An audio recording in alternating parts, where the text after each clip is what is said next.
యేసు ప్రభు ఒకరోజు పేతురుని చూసి, నేను ఎవరని నాకు తెలియదని ముమ్మారు చెప్తావు అని ముందుకే హెచ్చరిస్తాడు.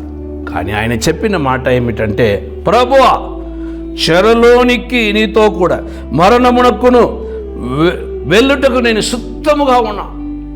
ఏదైతే సరే ప్రభువా, నేను అలాగే చెప్పను ప్రభువా అన్నాడు. కాబట్టి ప్రభువుని అరెస్ట్ చేసినప్పుడు ఒక చిన్నది, నువ్వు కూడా ప్రభుతో ఉన్నావు కదా అన్నప్పుడు, అయ్యో యేసు అంటే నాకు ఎవరో తెలియనే తెలియదు అని ముమ్మారు పలికాడు, అబద్ధం చెప్పాడు.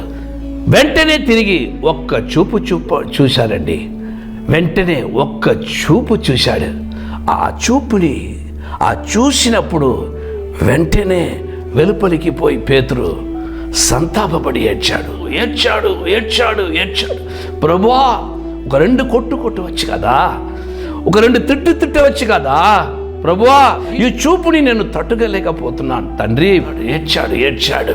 ఒక రోజు చూడండి, శిష్యులు అందరూ ఉన్నప్పుడు మనుష్య కుమారుడు అనేక హింసలు పొంది ఉపేక్షింపబడి చంపబడి 3 దినములైన తర్వాత ఆయన పునరుద్ధానం అవుతాడు చెప్పినప్పుడు, ప్రభువా ఇది జరగకూడదు ప్రభువా మీకు అన్నప్పుడు, సాతానా నా వెనుకకు పొమ్ము అట్లని తిట్టాడు.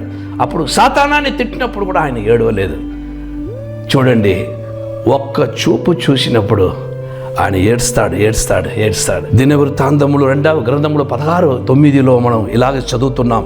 యెహోవా కన్దృష్టి లోకమంతటా సంచారం చేయించున్నది. నాకు ప్రియమైన దేవుని యొక్క బిడ్డలారా, మనము దేవునికి నచ్చలేని కార్యం చేస్తే, పాపము చేస్తే, తప్పు చేస్తే మనం ఎవ్వరూ కొట్ట అవసరం లేదు.